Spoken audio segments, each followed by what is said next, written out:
नमस्कार. अखिल भारतीय साहित्य परिषदेचे पश्चिम महाराष्ट्राचे अध्यक्ष श्री नितीनजी नाळे सर यांच्या घरी त्यांची आत्ताच झालेली नियुक्ती आणि या नियुक्तीचं अभिनंदन करण्यासाठी आणि त्यांच्याशी हितगुज करण्यासाठी आत्ताच झालेल्या 98व्या दिल्ली येथे झालेल्या मराठी साहित्य संमेलनासाठी ज्यांना निमंत्रित कवी म्हणून आमंत्रित केलं गेलं होतं आणि ज्यांनी नरेंद्र मोदींच्या समोर आणि साहित्य परिषदेमध्ये साहित्य संमेलनामध्ये खूप छान कविता सादर केली आणि त्यांच्याशी हितगुज करण्यासाठी मी सुनील मदने इथं आलेलो आहे. मी प्रथमतः नाळे सरांचं अगदी मनस्वी स्वागत करतो. नाळे सर, आपल्याशी बोलण्याचा जो योग येतोय त्यासाठी तर खूप मी आनंदित आहे, कारण मी तुमचा मित्र आहे, परंतु मित्रापेक्षा तुम्ही जी मोठी कामगिरी केलेली आहात त्या कामगिरीचा आम्हाला सार्थ अभिमान आहे आणि त्यासाठी मी आपणास भेटण्यासाठी आणि आपली मुलाखत घेण्यासाठी आलेलो आहे. मला सांगा सर की तुमचं गाव वाठार निंबाळकर आणि वाठार निंबाळकर मध्ये बालपण गेलेला मुलगा पुढे जाऊन साहित्य क्षेत्रामध्ये खूप मोठी कामगिरी करतो, याचा आम्हाला खरं तर खूप अभिमान आहे. तुम्हाला तुमच्या बालपणाविषयी मला जाणून घ्यायला खूप आनंद होईल. काय वाटतं, तुम्ही लहानपणापासून तुमचं शिक्षण कसं झालं ते सांगा. धन्यवाद. सर्वांना नमस्कार करतो. सुनील सरांनी जो प्रश्न विचारला की बाबा बालपण, तर खऱ्या अर्थानं माझे आजोबा म्हणजे कैलासवासी दगडू पिराजी नाळे 16/12/1967 देवाघरी गेले. त्यावेळेला माझे वडील 9वीत शिकत होते. मग तिथून पुढं कुटुंबाची जी धुरा आहे ती माझी आजी आता 2 महिन्यापूर्वी वारली, जनाबाई दगडू नाळे. म्हणजे अक्षरशः झाशीची राणी होती, कडक, आणि सगळं घराची धुरा तिनं सांभाळली. आणि मग वडील लहान आणि आजी आणि आई आणि मग असणारे आमची 4 भावंड आणि 4 आत्या, हा आमचा कुटुंबातला गोतावळा. परंतु खऱ्या अर्थानं वाठार निंबाळकर हे ऐतिहासिक वारसा संपन्न असणारं गाव आहे. म्हणजे रयतेचा राजा शिवछत्रपतींना मी मानाचा मुजरा करतो, वंदन करतो. आणि त्यांच्या ज्या सुविध पत्नी होत्या सईबाई निंबाळकर, तर ह्या माझ्या गावच्या. खऱ्या अर्थानं प्रत्येकाला ह्यावा वाटावं असं माझं गाव. म्हणजे नाईक निंबाळकर परिवाराच्या वाटणीला आलेलं हे गाव 18 अलुतेदार आणि 12 बलुतेदार असं सर्व जाती धर्माचं गुण्यागोविंदात नांदणाऱ्या ह्या गावामध्ये शिक्षणाची सुविधा तशी चांगली आहे. म्हणजे शाळेला 100 वर्षे 125 वर्षाचा इतिहास आहे. माझे वडील सुद्धा त्याच जिल्हा परिषद शाळेमध्ये शिकलेले, तिथं मी सुद्धा शिकलेलो आहे. त्यामुळे तिथलं जे बालपण आहे हे मजेतच गेलं. म्हणजे 7वीत गेल्यानंतर सुनील सर पहिल्यांदा ABCD आली मला. मग त्यावेळेला घरची मारत नव्हती, रागवत नव्हती, शिक्षण आनंदात गेलं.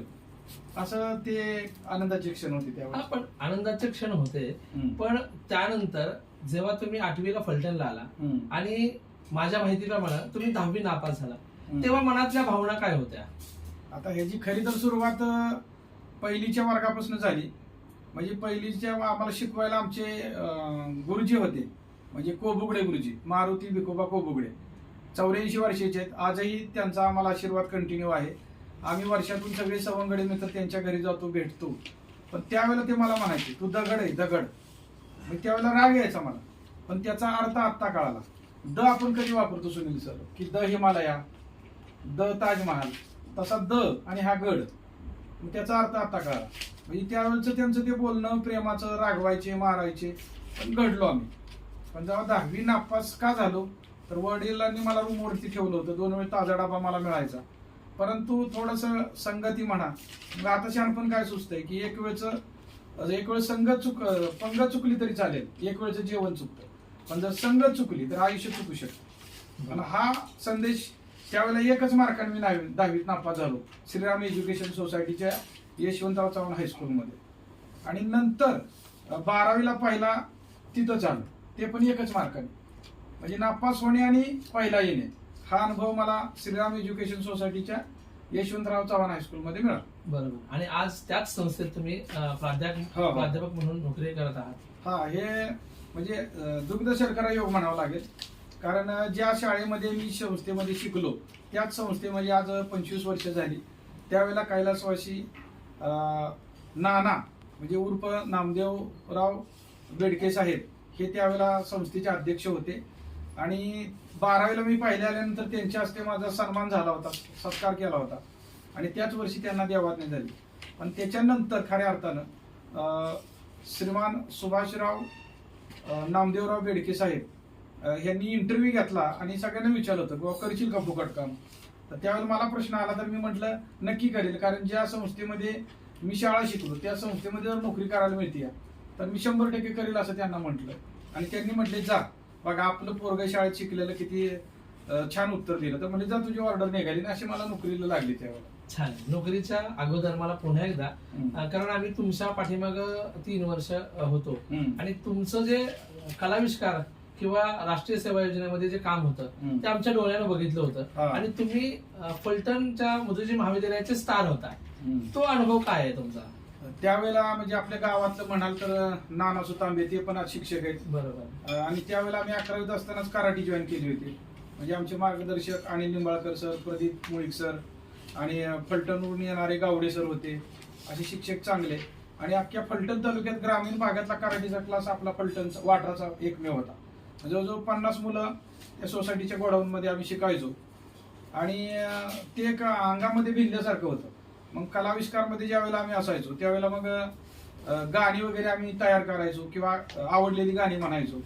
त्यातलं नाना तांबे बरोबर आम्ही एक शेअर केलेले एक 4 ओळी म्हणेल. ते म्हटलं आई ग लकाबाई तुझा सिंहावरी डेरा, आई ग लकाबाई तुझा सिंहावरी डेरा, सिंहावरी डेरा दुनिया साफ करू चला. अशी देवीची गाणी असलेली किंवा आणखीन अशी वेगवेगळी त्या काळामध्ये असणारी गाणी आम्ही म्हणायचो. आणि मग एक जनजागृती म्हणजे देवळा मोर वास्तू अडवल, अहो देवळा मोर वास्तू अडवल, डिंपांग टिपांगर, अरे डिंपांग टिपांगर, हिच्या अंगात हिच्या डांगात मसोबा घुमतो हिर. म्हणजे जुन्या काळातली जी पार्श्वभूमी होती की लोक अंधश्रद्धेला बळी पडायचे. मग कोणतरी सांगायचे ह्याला वरच्या आळीच्या राम्याला धरलंय भूतानं, मग ते अंगार दुपार असं ते प्रबोधनातून ते आमचे मित्र मुकुंद मोरे यांचं एक गीत आहे तर ते आम्ही त्यावेळेला म्हणायचो. बरोबर. आम्ही बघायचो ते आणि खूप आनंद वाटायचा की तुमच्या पाठीमागे तुमच्या पावलावर पाऊल टाकायला आम्हाला मजा यायची. त्यानंतर मला हे आठवतंय की 10वीत झालेला नापास विद्यार्थी आणि त्यानंतर तुम्ही 12 डिग्र्या घेतल्या म्हणजे शिक्षण हे थांबवलंच नाही. आज पण तुम्ही शिकत असता.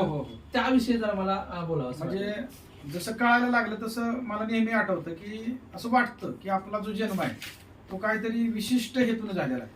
त्यामुळे एखादी गोष्ट ज्या वेळेला मला मिळत नाही तर त्यासाठी मी मग सातत्य ठेवतो. त्याच्यानंतर समर्पण भाव आणि कुणी काय म्हणतं इकडे लक्ष देत नाही. पहिली गोष्ट मी बाहेर होतो. म्हणजे मला जर कोण म्हटलं तर एक प्रसंग सांगतो. 10वीत नापास झाल्यामुळे घरामध्ये त्यावेळेला लायकी आमची नव्हतीच. वडील तर 72ची बीकॉम होते, करारी बाण्याचे, जबरदस्त व्यक्तिमत्व, म्हणजे आजही अंग थरथर कापतं.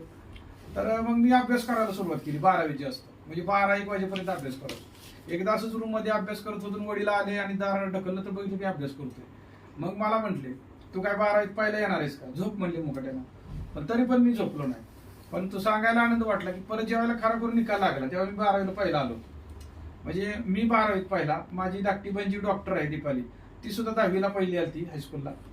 आणि 7वीत माझी दुसरी बहीण होती तेव्हा केंद्र परीक्षा होत्या तर ती पण पहिली आली. धाकटा भाऊ विशाल 4थीला तो पण पहिला आला. म्हणजे एकमेव वर्ष असं होतं 1995चं की त्यावेळेला आम्ही सगळेच आपापल्या वर्गात पहिले आलो. तो एक आनंद झाला होता. असं म्हटलं जातं ना की शुद्ध बीजापोटी फळेला साळगोमाटी. म्हणजे अण्णांचा जो तो आशीर्वाद होता तो आशीर्वादच तुम्हाला खरं तर त्या वर्षी पहिला नंबर मिळवून द्यायला कारणीभूत ठरला असं मला म्हणायचं. बरोबर आहे की कारण ज्या वेळेला आपले वडील म्हणतात की तू काय पास होणार आहेस का, पहिला नंबर करणार आहे का, हे जे त्यांनी हिनवलं ते एकच वाक्य, कारण जास्त बोलायचे नाहीत आम्ही त्याला घाबरायचो. पण ते त्यांचं जे होतं ना पोटेन्शियल ते आजही गरजेचं वाटतं. कारण का जवळजवळ 2002ला माझं पहिलं व्याख्यान म्हणजे माझेच वर्गमित्र सूर्यकांत शिंदे गुरुजी ते वडगावला होते, आपल्या वाकरीच्या ढवळच्या पलीकडच्या बाजूचं वडगाव. तर तिथं मला त्यांनी संधी दिली होती की पर्यावरणाचा जागर आणि शंकर पाटलाची एक कथा मी सादर केली होती. तर तिथून जी सुरुवात झाली घोडदौड करत करत करत करत तर त्या गोष्टीला आज 23 वर्ष होऊन गेली. आणि तो प्रवास जवळजवळ 2,500-3 हजार व्याख्यानापर्यंत झालेला आहे. पण त्यातली सर्वात जास्त व्याख्यानं माझी पर्यावरणावर झालेली आहे. मग ती पर्यावरणाची जी कविता आहे ती 2006ला मी लिहिलेली आहे.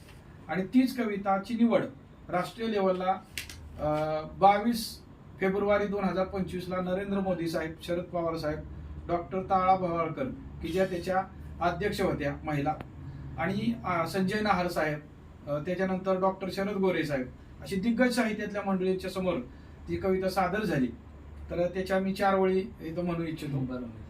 तर त्याचा थीम अशी होती की 12वीच्या वर्गात तास चालू होता आणि ते अचानक आठवल्यानंतर म्हणजे निर्माण झाली थोडक्यात प्रसूत. तर ते लिहिलं आणि कविता जन्माला येतानाच चाल घेऊन आली होती. तर त्या एक 4 वळी मी म्हणेन. अहो नेहमीच राया वृक्ष तोडही नाही आपल्या कामाची, त्यामुळं होते धूप मृदेची आणि प्रदूषण होते हवेचे. र र र र माझ्या राजा हातूर, माझ्या सर जहातूर आणि माझे चिमणे तू ग. हो हो हो हो हो हो हो. आता ही झालं पहिला मुखवटा. मग पुढं त्याच्यानंतर असं दिसून येतं सुनील सर की आता ती सगळी म्हणते ती बघा ते ग्लोबल वॉर्मिंग का फिल्मिंग, आपल्याला काय कळत नाही, आपण अडाणी माणूस आहे बघा. तर ते ग्लोबल वॉर्मिंग मुळे काय व्हायला लागले बघा. अहो सूर्याच्या या वाढत्या उष्म्यानं भगदाड पडलं या ओझोनला, सुरू झालं या बर्फ वितळायला आणि वाढत्या सागरा होण्याला. र र र र माझ्या राजा हातूर, माझ्या सर जहातूर आणि माझे चिमणे तू ग. हो हो हो हो हो हो हो. आता होतं कुठे गेला तवका तवका तवका तिकडे ते झाडावर बसलाय. अहो कावळा करतो काव काव, म्हणतो मानवा एक तरी झाड लाव. अहो कावळा करतो काव काव, म्हणतो मानवा एक तरी झाड लाव. आम्ही दोघं आणि आमचे दोघं, हाच संदेश विश्वाला. र र र र माझ्या राजा हातूर, माझ्या सर जहातूर आणि माझे चिमणे तू ग. हो हो हो हो हो हो हो. अशी ती कविता आहे. पण आता ह्या मूळ कवितेमध्ये बदल करून मी एक गाणं तयार केलेलं आहे आणि हे गाणं सुद्धा माझ्या वाढदिवसाच्या दिवशी म्हणजे 17 मार्चला रिलीज झालेलं आहे. म्हणजे ते तुम्ही युट्यूबला जरी सर्च केलं की नितीन नाळे आणि अतूट नाती म्हणून, तर ते गाणं माझं रिलीज झालेलं आहे. हा. तर ते ह्याचा मूळ आशयामध्ये बदल नव्हता, नवीन गाणं तयार केलेलं आहे. खूप छान. म्हणजे प्रतिभा ही पहिल्यापासूनच तुमच्या अंगी आहे आणि त्याच मूर्तिमंत उदाहरण म्हणजे तुम्हाला आता झालेल्या 98व्या साहित्य संमेलनामध्ये निमंत्रित कवी म्हणून आमंत्रित केलं होतं आणि याचा आम्हाला वाठारवासियांना किंवा एक गावचा सुपुत्र म्हणून खूप मोठा अभिमान आहे सर.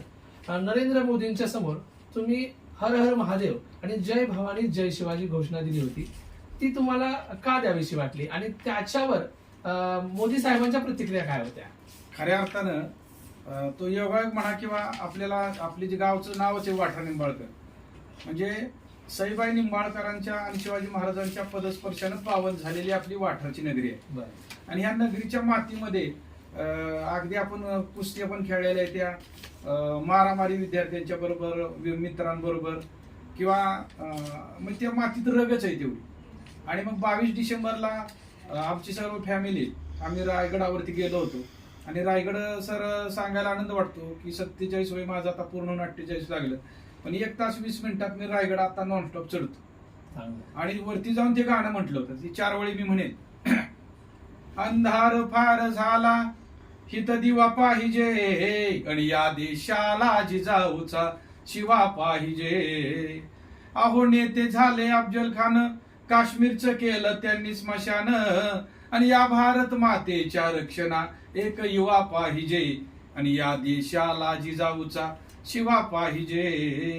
आता त्याच्यामध्ये आणखीन 1-2-4 कडवे आहेत, पण आता काळ वेळचं बंधन आहे आपल्याला, त्यामुळे पुढचे 2 कडवे फक्त मी सादर करेन की असे कसे झाले मराठे यौवन मस्त, मराठ्यांच्या तलवारीवर मराठ्यांचेच रक्त.